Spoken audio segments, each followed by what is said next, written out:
پندار نیک، گفتار نیک، کردار نیک. بعضی از کارهای بد هستند که غریزه‌های مخالفشان در ذات آدم وجود دارند، مانند قتل و چپاول.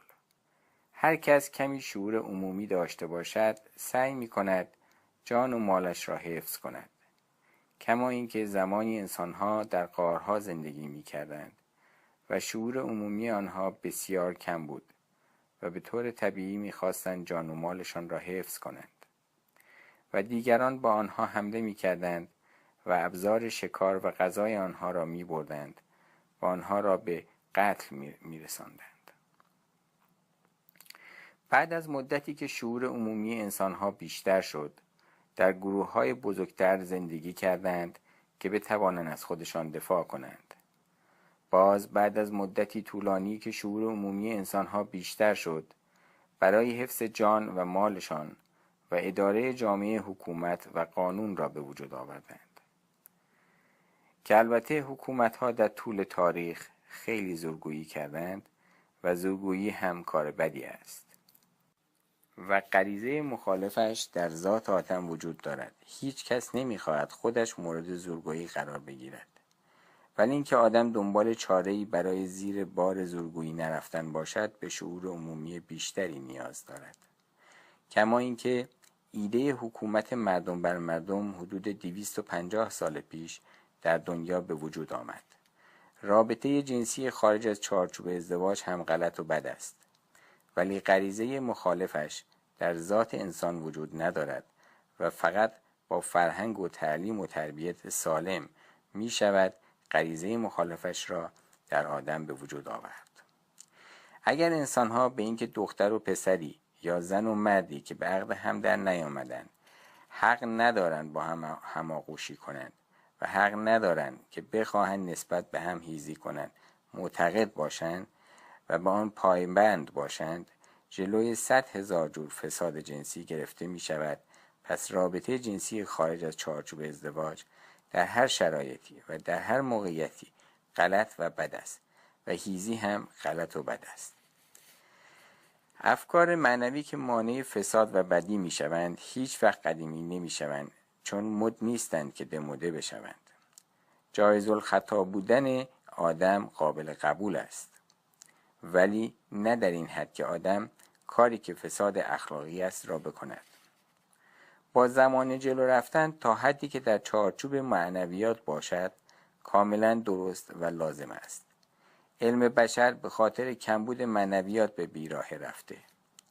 این عقیده که در همه کشورهای دنیا همه پولهایی که خرج ساختن اسلحه ها و کارهای بد میکنند را خرج کارهای انسانی مانند ساختن مسکن برای افرادی که مسکن ندارند و تولید کار برای افراد بیکار و امور بهداشتی و درمانی و توسعه آموزش و پرورش و حفظ محیط زیست و غیره کنند، عقیده درست و معقولی است.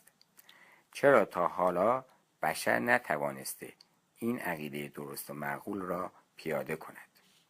چون بشر نتوانسته با آن حد از معنویت که یکی از لازمه‌های پیاده کردن این عقیده درست و معقول است برسد. هر قدر زمانه جلو برود باز هم فکر متمدنانه فکری است که به سود بشریت باشد. آدم باید شرافت و معنویات را در همه امور زندگی رعایت کند، از جمله در پول درآوردن و تفریح کردن و مبارزه کردن.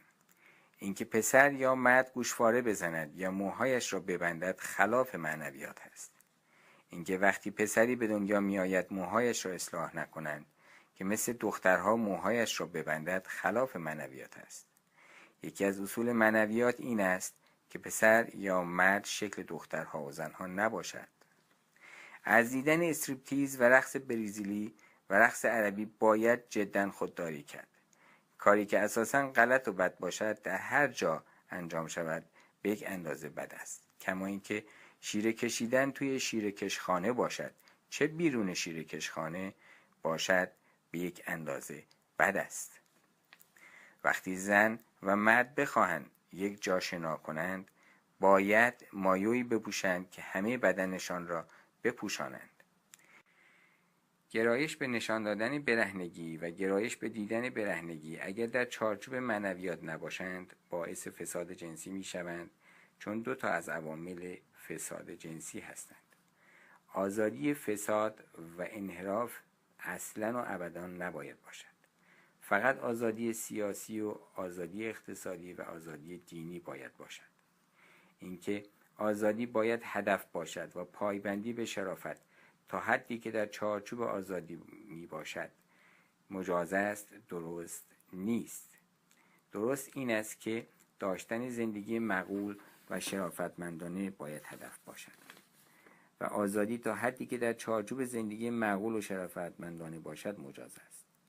و زندگی معقول و شرافتمندانه یعنی زندگی که در آن نه زن سالاری باشد نه مرد سالاری باشد، نه حکومت پول و مادیات بر مردم باشد و فقط شایسته سالاری باشد.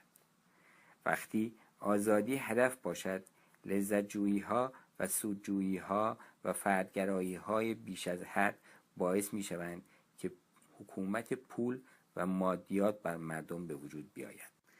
موقعی حکومت مردم بر مردم یا شایسته سالاری وجود دارد که داشتن زندگی معقول و شرافتمندانه هدف باشد.